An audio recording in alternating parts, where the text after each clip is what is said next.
Welcome to The Lumber Word, where industry veterans Matt Beamer, Gregg Riley, and Ashley Buckle dissect the world of commodity lumber each week. We bring you up-to-date insights on supply, demand, and market trends, sharing our trading expertise to benefit everyone in the supply chain. Join us for informative and entertaining discussions that guarantee to make you wiser about all things lumber. Hey everybody, welcome to this week's episode of The Lumber Word. Episode number 92, being recorded on the 12th of September. 12th of September, 2024. Matt Beamer, Hampton Lumber Sales, Hampton, USA, out in Portland, Oregon. Gregg Riley, Sitka, Ashley Buckle, Sitka. Each week we come at you and talk to you about what's going on in the lumber business. And starting to build a pretty good base of followers. Get a lot of good feedback. A lot of people calling, telling me what we should be talking about, what they don't want us to talk about. And you know what? We just kind of keep talking about what we want to talk about. Well, that's the only reason why we started this thing, was so that we could just talk about what we want to talk about. You know, I mean, it's your world. No, like I just feel like being able to talk about, like people that have good information and bouncing ideas, it helps you have a better understanding of, what you should be doing in the marketplace, right? And we would do this anyhow, even if we weren't doing it as a podcast, right? Yeah, we would just do it on the phone. But when we're really going to go big time, Gregg, is when we finally get you a microphone. Oh, he's got one. Hang on. He's got a brand new Shure M7 sitting there. All I got to do is get somebody to like, whoa, it just fell off. Dave, hang on. Dave's going to help. Dave's going to help him hook it up. Stand by, caller. Yeah. Hang on. That's on the floor, right? That's on the floor right now. I was laying awake last night thinking about what we wanted to talk about today. And, let's just download what's going on in the market from last Thursday when we did it fresh off of the Can 4 announcement and where we're at right now.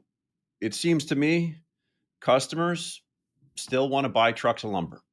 And yes, some are buying cars, no doubt about it, but they still love buying trucks of lumber. And out of our 6 reloads that we ship lumber out of, we've been busy as we're moving inventory, starting to see some holes in later shipments, which means we've been moving a lot of stuff. I think Southern Pine is still having a tougher time getting going. Maybe some of the items are. It's still kind of bouncing along that bottom there. We'll talk about that a little bit when we talk about some curtailments a little bit down in the show here. Eastern, Western U.S. or Canadian both got a bite last week. I would say there's some stuff showing up right now. Last week, you couldn't do any counters. This week, there's light counters off of the prices that got pushed from last week, if that makes sense. But still decent liquidity on the truckload end. If you got something that can ship in, a 2-week or sooner time frame, and also starting to see some people starting to circulate January business for forward markets. Craig, how much of that January business do you want at today's prices? Zero. So I'm just not that smart. I don't know how that was. Not that smart. What do you guys think? What did you guys see this week so far? Talking to me? Go for it, Matt. I'm busy all week. I'm busy today. We're not as busy overall today. We had a pretty good Monday, Tuesday, Wednesday. Today's a little quieter overall. But I think you alluded to something in your comments there that's true out west also. So any mills that thought they could jack prices $20 on Friday last week because of the Can 4 thing, all they're doing is just coming back to where they previously sold on Wednesday last week. And they're taking the $20 out because they can't get it. People aren't ready to pay more for that yet. And that's fine. As long as the mills keep extending an order file, they're going to be in control of the market as much as they ever are. Right now, I think that's should be the focus and probably is the focus of most sawmills in the West. I can't speak for everybody, but I think a lot of sawmills out West they understand what time of year it is. They know that there's plenty of logs around. This is the peak season for harvesting logs. It hasn't started pouring rain yet, and the woods are dry and the fire danger is pretty much over. The order file is the key here, and we're doing a good job of that. I've noticed my truck business, like yours, Ashley, is very good. I'm doing double my normal weekly allotment of my mental budget, I guess, is of what I expect to sell every Monday when I come in. And so it's been a good week. There's willing buyers out there, and my job and the way I talk about it internally is just, you just get on the phone, get on the email, do your job. Just stay engaged with your customers, ask questions, plant seeds. And then sometimes you got to go back the next day and remind the guy, hey, I offered you this yesterday. Are you interested in it? And have a conversation. But you just have to work. It's just a trading market, which is fine with me. I'm happy that we're trading now instead of the July numbers. And the mills aren't loading cars and rolling them, and they're not begging me for $50 counter offers. And we're not seriously considering $50 counter offers either. So it's like a normal, good, healthy market, which is a pleasant surprise for going into mid-September and September expiration. I'll take this over what we were seeing a month and a half ago any day. No doubt. Greg, what do you think? What's your what was your? We're headed into the weakest 6 to 8 weeks of the year. There is a dichotomy when we're talking about the Eastern spruce market in general. There is a little bit of a dichotomy between items that are tight and items that are more plentiful. 6-inch, good pricing power, liquidity. If somebody was looking for 6-inch and you have it and you quote a market price, boom, that's an order. 2x4 nines they're under a whole bunch of pressure all of a sudden. We're probably down $20-$30 this week from what we were getting easily last week. My big wild card is, are we in a place where the curtailment, the permanent, temporary, ghost, whatever, has that got supply in balance with the current level of end use consumption? Or is there more work to do? And are we not overdone yet? And I mean, that's a question that's going to be answered here over the next 6 to 8 weeks, because if we tail off again back to the numbers, maybe not even having to go as low as we were, Matt, in July, I think we will get met with more substantial, longer curtailment. Because if you're in October and you're saying, wow, we got to lose money, and a lot of money for probably another 6 months, we got to do something about that, don't we? So I agree. Before we talk to on September expiration, I think we mentioned it in last week's podcast. We were right about ready to tip and fall off on pricing right before that announcement came out last week. Maybe we were right there, Yep. right? And now we're right back there. And now we're right back there again. And I think there's going to be more announcements. My theory on premium and home center grade is there's more people now looking for us at our mills, 10-foot premium, and wanting to do contracts that didn't want to do them 6 months ago. I had a call the other day and sold our 2x3 barcoded stock, home center stock.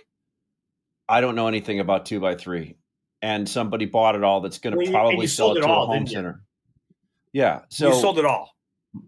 My theory there is that people with contracts, mills that go out and sell these large box stores, this is just my theory, have gone out because of their contracts and said, hey, box stores, we're not going to have the same amount of fiber. If you pick up in anything, you may have to look elsewhere to fill in your needs. And in turn, some of these places are now out looking at their third tier sellers that are their overflow vendors, et cetera, and going out and looking for more stock. That added with not as much euro coming across, I think there's pressure there. So my theory is the home centers already know that they're going to have a harder time, and especially if demand gets better, getting stuff fulfilled with the current curtailments. They've probably been told there's more curtailments coming, so they have to go out and look at other places to get stuff. That's just my theory. And we are so wound tight right now where everybody thinks we're right there where supply and demand is.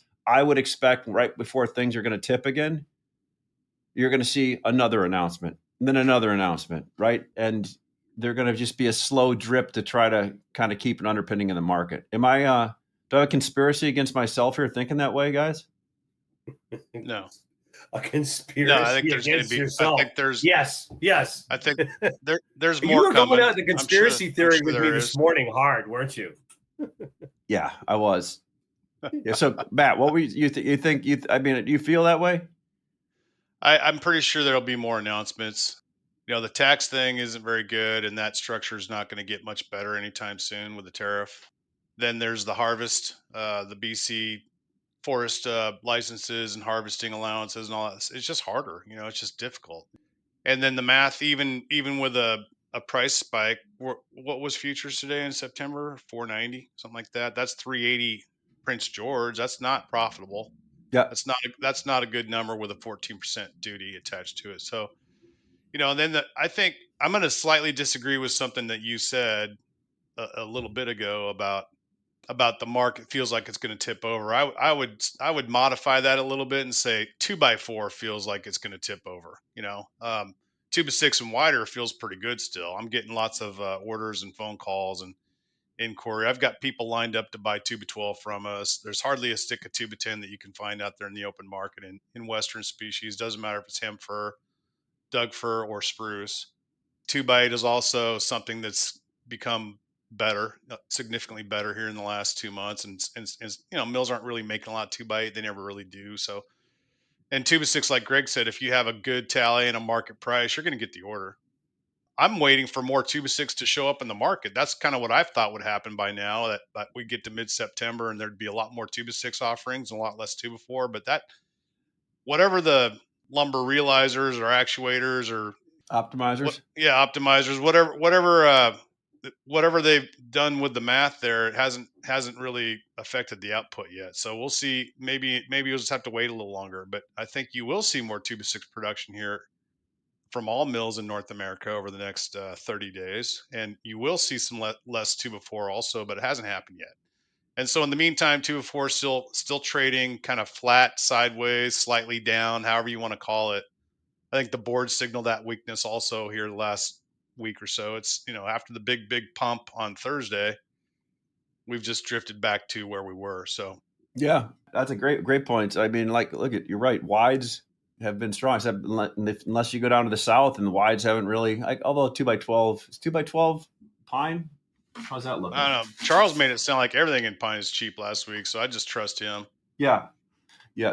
No doubt there. The other thing, well, let's go to September expiration. So tomorrow we got September expiration.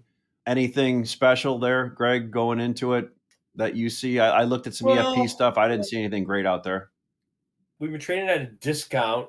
The discount was print today 503. So you're a $16 print right now at 487. I mean, you were $10. You were $10 lower.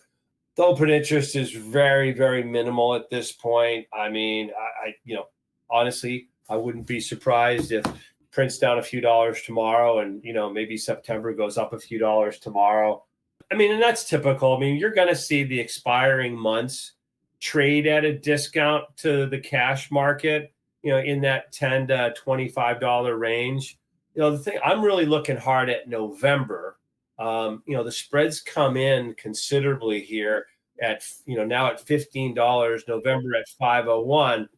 And Matt, I'm really torn. I'd rolled a lot of stuff into November, and I look at, on the one hand, I go, I mean, if things get squirrely on 2x4s, there could be another $20, $30, $40 downside in that. The flip side is we know that $500 Chicago is not a long-term sustainable number. What I'm really looking for is to see if that Nov-Jan spread could go out. I'd like to see Jan up $40, $50 over Nov, which is what makes sense to me. Yeah. And that's below back to your 500, multifamily. I've had multiple inquiries now, Q1. Some of it have come in and basically want to pay, kind of today's price for first quarter. There's just no way I can make that work. No way. Yeah. Yeah. Good point. There's talk other a little people bit that about. are way smarter than me that can do that business. That's for sure. The question is, why would you want to carry all that risk and time? There's people that are smarter than us. We have to accept the fact that there's people that are smarter than us.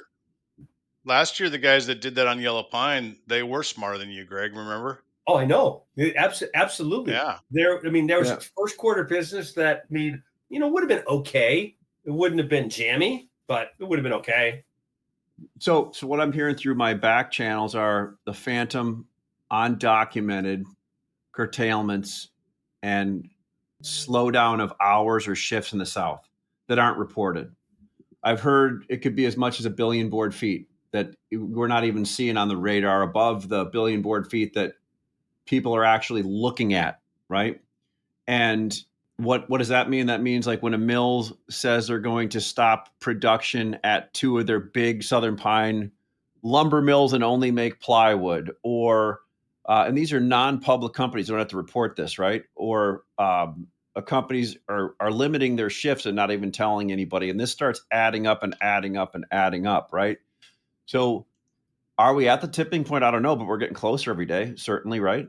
And I think people that listen to this pod have to realize that we're big advocates of, we don't look as demand as much. Yeah, we look at it, but we don't say, hey, I don't see the demand there. Well, that'll eventually show up, but it's a slow plotting thing. We look at the supply and where that's at. And by the rate at which it's coming off that you see and don't see, I think we're getting somewhere there. Are we there yet? Well, price is saying we're not, right? Are we close? Volatility is saying when something announces how much it bounces, we probably are a little closer. I think it's hard to make a real big conclusion about production until the first half of next year. As Greg said many times, we're going into seasonal weakness.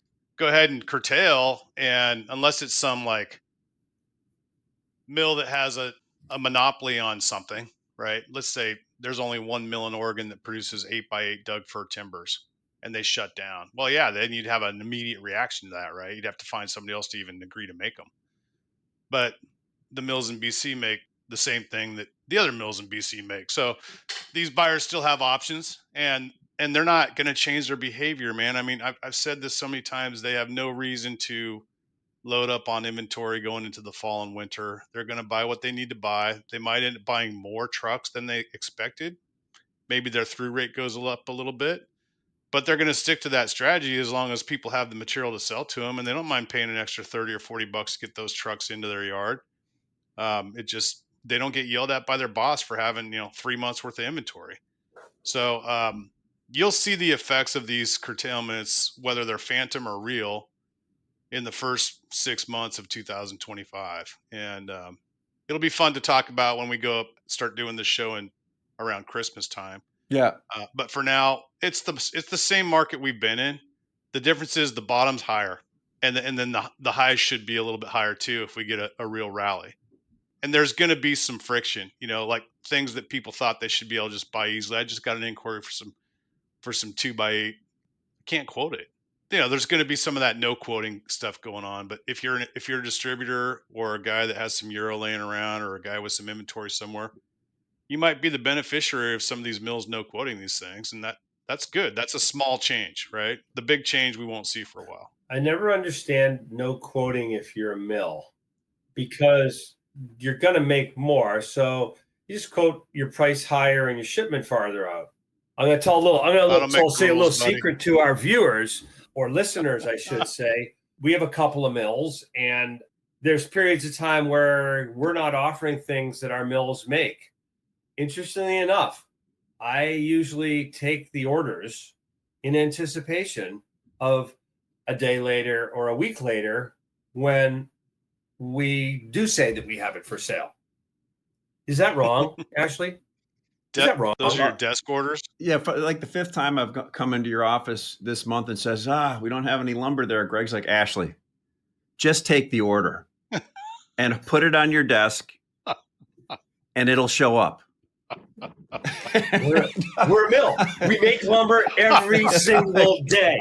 And I look over at one of the 7 piles behind him that are very well organized, and I see orders that are taken, and I'm like, wow, that's pretty impressive.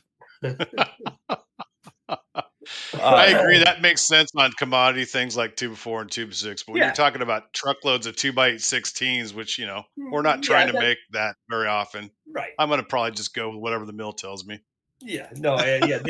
That makes no. It's on bread and butter items that we make every week. Exactly. But yeah. Sure. You should just always I have. wanted a random You should car always have. 2x8s. You'd sell it to them for 3 weeks out. Right. If a random car, yeah. If you're actually, you just hit on something that's really that's a big reveal right there for young traders that don't know this yet. You should have orders. Like, you should just take some market orders from time to time, whether you have it or not. Just knowing what Gregg just said, that the mills will run it, that will pop up. Now, you don't want to take all the specified, straight 16s only, and I want this mill stock only, and nah. If you can sell a market random thing or a truckload of 9-footers, which 47 different mills make, and you don't have to specify which mill it is. Yeah, you should always have some orders like sold ahead, and sometimes you'll lose money on them.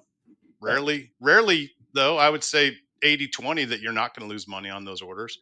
That's a skill that a veteran trader doesn't really think much about, but the young guys are afraid to do that, and you should let go of that fear and just learn how to do that. You can do it in a Matt, flat market. Obviously I pulled a veteran. Market. Yes. I pulled a veteran statement out yesterday to a buyer, and it actually got me an order. It was 2x4 16s, and he countered me pretty good and wanted him to ship the next day. Yeah. And I'm like, hey, he's going to listen to this and going to call you tomorrow. I told him, I sent it to him on an email. I said, I could take a cheap order or I could take a hard order. But a smart guy once told me when I started, don't take a cheap and a hard order. Exactly. And he goes, here's your PO. Here's your PO on 2 trucks. Right. Yeah. Which is cool. And the other one I tell the guys or new guys up in Montreal is it's just as easy to sell 10 trucks of something as it is one when you're asking for an order. Yeah. Yeah. Gregg, do you got a little veteran advice here since Matt and I just threw it out there? I think you guys are doing great. I'm learning from you guys. I'm learning from you guys today.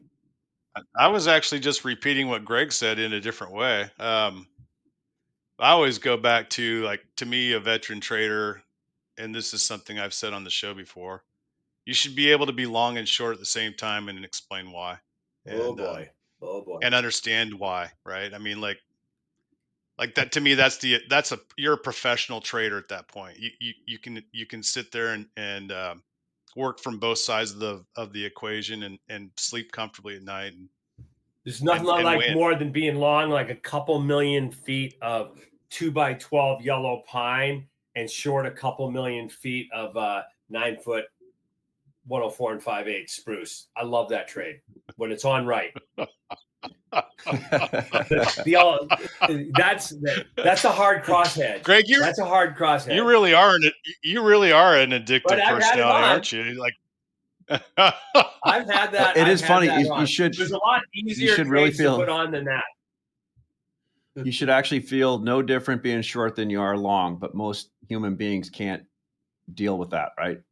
Well, Ashley, why don't you talk about a little bit about your swap experience, how you guys would view the market from the 30,000 foot down, looking at it that way from a species swaps and time of year swaps and all that. I mean, because you and I have done business that way before. Yeah, I mean, just that business is out there, right? Overall, you just look at it from what's overvalued and what's undervalued and what's being produced and where the market is. And historically, buyers want to buy the most overvalued item. Sellers want to sell the most undervalued item. And that's why we can live in the world that we live in, right? Because we see that and we can take advantage of that. And we can put business together because of that. And then things generally return to their mean. And as long as the bid ask spread is as wide as a football field in the market, there's a place inside of that to get business done, right? So I was very cryptic on that because I'm not sure what I can and can't talk about. Oh, you got a little non-compete. Yeah, no, boy, not at all. Yeah, you were. Yeah, I mean, I know nothing after listening to you. that at work. Then then I can be on the debate stage in a couple of months. There you go. So, where's the wood in the pipeline right now? That's a good question because the Euro component is not near as big a deal as it was 2-3 months ago. So there's seems to be less of that coming our way. And then I'm getting calls from other wholesalers trying to buy. In fact, we just sold 3 trucks of my inventory while I'm talking to you guys here to another wholesale company. So that tells me that some of my competitors don't have the wood anymore that Yeah. they did a month ago. And then our mills have 2-week order files. So where is the wood? Good question. I don't think anybody really cares. Nobody feels a sense of urgency right now. So maybe it's just sort of an even mix between it's in the yards of the customers. There's some stuff in reloads, and then there's some stuff at the sawmills. It just feels like but I don't think there's much slack in the chain, honestly. I'm going to go back to my Don Rumsfeld. There's known knowns, known unknowns, and unknown unknowns. And the known knowns that I have are that European shipments were down 20-something% in the first half of the year and are probably running another 20% lower in the second half of the year, maybe more. What I know is that single family is just fine and steady at the level that it's at. And that multifamily is down substantially, and it doesn't appear that is snapped back yet. And that home center is somewhere between. This is, I guess, an unknown, and like an unknown is I don't know on home center. Is it flat or is it down 5 or 6%? Right, that's a question mark to me. And from an inventory standpoint, I think end users have a medium to small inventory and are happy to do that. And they keep coming to the market every single day because they can. You just basically said they have a schmedium inventory. What's that? You said they have a schmedium inventory. Yes, they've got a schmedium inventory. I'm sorry, I overuse that word, but it's so great. Yeah, you can't. And I think on balance, wholesale distribution, schmedium. Mills, Smarge. Smarge. I think spruce mills have been building back inventories that they had leaned up prior to the increase in tax rate. But if you look at the WWPA data on Western wood inventories, they're average. They're not heavy. I think back as like the markets, and you highlighted something really good there, Ash, in that we talk a lot about supply side in a market because supply has typically on average has a much bigger impact on market pricing than demand. The exception to that was during COVID. Demand had an outsized effect. Supply was an issue, but demand was a really outsized factor.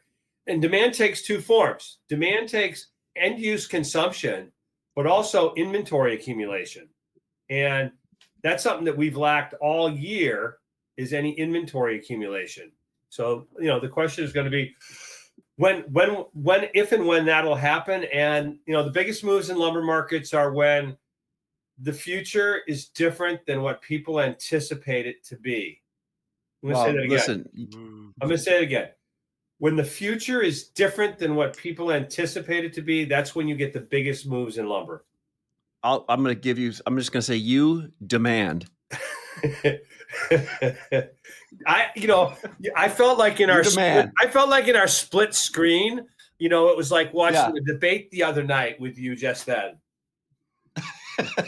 Hey, one question. I've got one item circled here, and Matt said something today and about optimizers. And Greg, you and I were talking about it. Okay. And Matt legitimately challenged me on the 2x4 versus other stuff rally. So I walked into your office a couple of days ago, Greg. I go, have we already had a big rally if you take 2x4 out, right? And even 2x4 has rallied.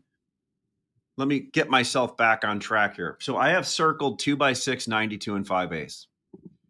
And do you remember 2 months ago? No. It was like more like February, March, April. Okay. It was February, March, April. You couldn't give those away. You couldn't give them away. And they were trading mid at 300s. Mid 300s on the ports, and people are countering you. And all of a sudden now, if you've got 2 and better, 92 and 5/8, and most species sitting around, sorry, Charles, except for pine, you can get your number. You can get about any number for prompt shipment. You're like you're like mid-high 500s delivered market. 2x6, 116 and 5/8, number 2. Anything in 10 foot, 2x6. But then 2x4 is a dog. What am I missing? Remember the price of 2x6 116s down in Houston, in the early, late first quarter? Like how? Oh God! Yeah, sub. I actually learned a hard lesson on that because I bought we all did. Didn't I sell some to you guys for like $475 or something, like $445? I mean, I had to dump them. I bought a bunch of them. I bought like 30 trucks of those 2x6 116s. Yep. But they traded down into the 300s. They traded down into the 300s. And I never did that. I was smart enough to just sit back and let somebody else take the bullets for me. But when they got back up into the high 400s, low 500s, I exited that position with a little bit of a blood stain on my shoulder from where I got, somebody stabbed me, but I didn't get my head cut off. It was just a pocket knife stab. It wasn't. It was, it was like a Bowie knife, and I had to go to the hospital and get it sewed up. What happened? You just got shanked. Yeah, that's all. I got shanked. I did. I just got shanked. I didn't lose my life. So, but that was frustrating. I'm sitting there going, "Oh, these are the premium 2%." I'm sitting there. I flew down to Houston. I'm looking at my inventories. Like, these things are beautiful, and everybody had them all at the same time. Right? It was terrible. What happens in markets that make this is what you live for, right? You want to buy the undervalued, sell the overvalued, but I mean, what made 2x6 go from such a discount to such a premium? Supply. Stop making relative supply. Yeah. Is it because is it tight enough though that just that amount of euro came out of it, and that amount of spruce and the Western curtailments came out of it?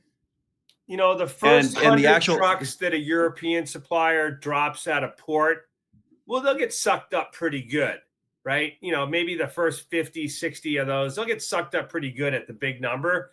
When the next 100 trucks gets dropped, then they'll drive the price right back down. I mean, that's the reality on it. So, for any, here's the deal. If you're a European producer, you could probably drop, 25 to 50 trucks in, 4 or 5 ports and be just fine. But, don't drop 1,000 units someplace because, the last 20 trucks will be back in the 300s. In a general sphere, if you just look at 2x6, 2x8, 2x10, and 2x12 now, and 2x6 studs now, and just circle all those prices on print, the mills are going to target those items here over the next 3 to 4 months. And so sometime in January, February, March, I'm guessing we'll have this discussion again, and we'll all talk about how much cheaper those things have gotten.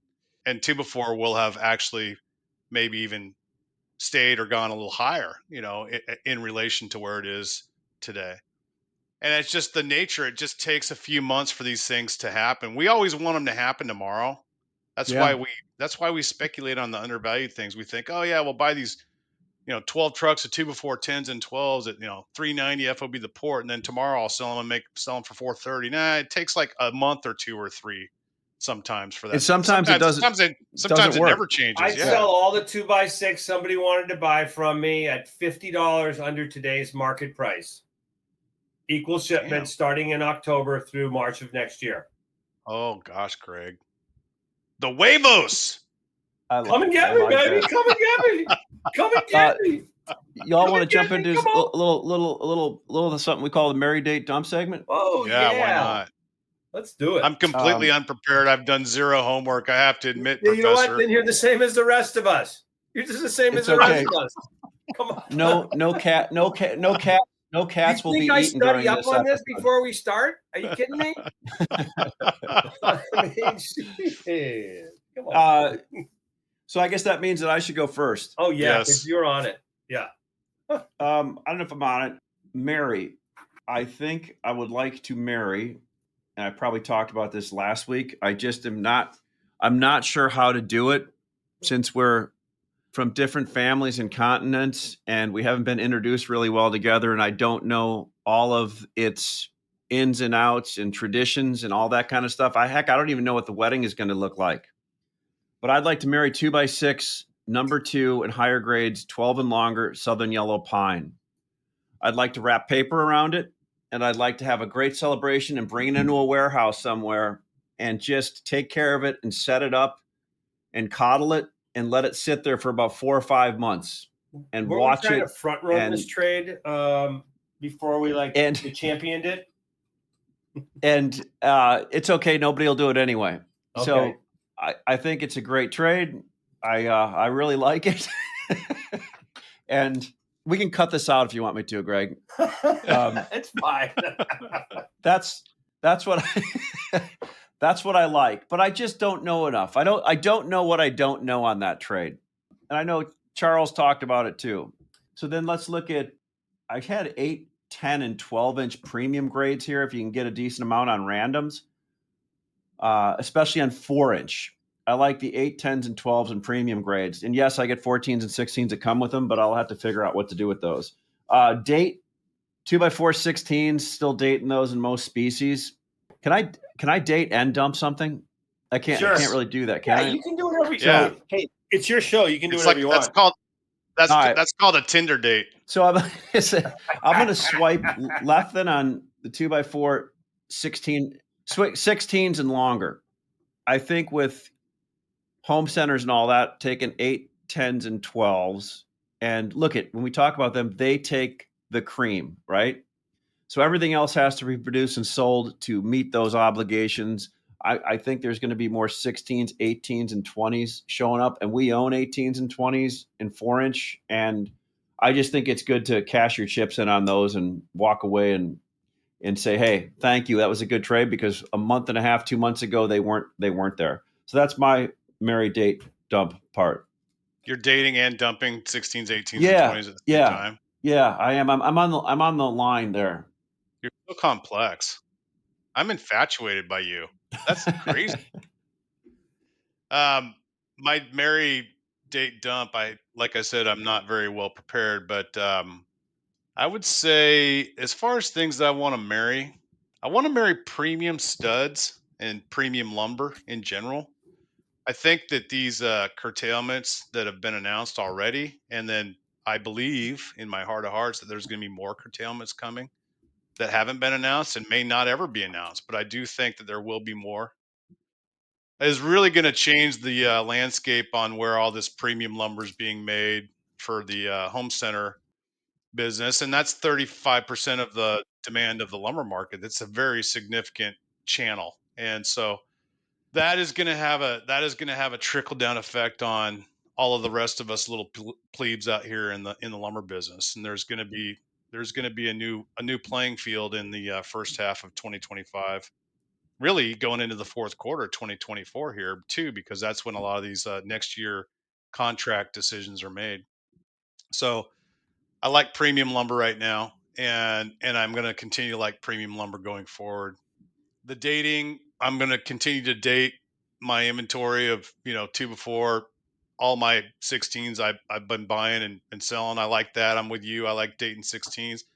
I'm not really pumping the prices any higher than I already have, but I'm still getting a lot of liquidity at these prices that I've established already, and those prices are up by like 30 to 40 bucks off of our lows, and I'm happy with that. I'm content to just keep spinning the hamster wheel. And then as far as dumping goes, I don't know. I'm not really dumping anything at this moment other than just old inventory SKUs, which is something that I do year round. But if I had to pick something that I wouldn't mind having orders to buy on, I'd say, like Greg said, I wouldn't mind having some overvalued 2x6 orders going into October and things like that that are just 2x6 studs, 2x6 dimension. If you can have orders to buy sold ahead, or if you've got some of those things in your inventory, yeah, now's the perfect time to dump them. So there you go. Gregg? So, I mean, I'm actively dating 2x6 dimension and stud trims. I mean, I'm swiping right. I'm DDF. And I'm just, having I don't even... just having some fun. Just have the train is off the tracks. Oh my God, Ashley. So, I don't even know what that means. I mean, but and so I mean, dumping. I am actually dumping. I am dumping 2x4, 104, and 5/8. That I've been dating and married to that BH for so long. I'm done. I'm over. Now I'm going to tell everybody I'm going to be right back in dating, and we'll probably get married again because it's just an item I have to be a player in. It's crazy. It's crazy and hot. Yeah. No. Well, that's what I was gonna say on 2x6. I'm not trying to get too far out on the crazy hot matrix. Yeah. I'm not looking for that perfect situation because we all know what that is. You're going to be sleeping on a mattress on the street corner pretty soon if you keep this up, okay? I am still married and very happily married to Spruce MSR. I just continue to be. I mean, its spread continues to do fine. And I'm saying mostly the higher grade. Candidly, probably 50% of the 1650 keeps getting put on 2 and better orders. Yeah. Just keep it, keep it fresh, keep it real. Unless it's 12 foot. And that's on your 14 and 16 foot. Your shorter links, no. Those are saved for the 1650 orders. But yeah, so that's it. That's it. Well, I love it, guys. We're up against 45 minutes again. Whoa. After we'll probably be about 10 minutes once we take all the riffraff out. But I like the DDF thing, and I know that I want you guys to cut this part out, but it means down to something, okay? None of this will be cut out, but you know what? We don't cut anything out. Forget it. Let's go. That's boys, awesome. I appreciate it. Thanks everybody for listening, and we'll be back next week, and hope you have a good time listening to this. Thanks for listening to this week's episode of The Lumber Word. The Lumber Word podcast is dedicated to engaging conversations about the lumber industry, including trading ideas, market trends, and evaluations of overvalued and undervalued assets. We wish to emphasize that the discussions and opinions expressed in this podcast are purely for informational and entertainment purposes. They should not be considered as financial or investment advice. We encourage our listeners to make their own financial decisions, taking into account their unique circumstances and financial goals, and to seek professional financial advice if necessary.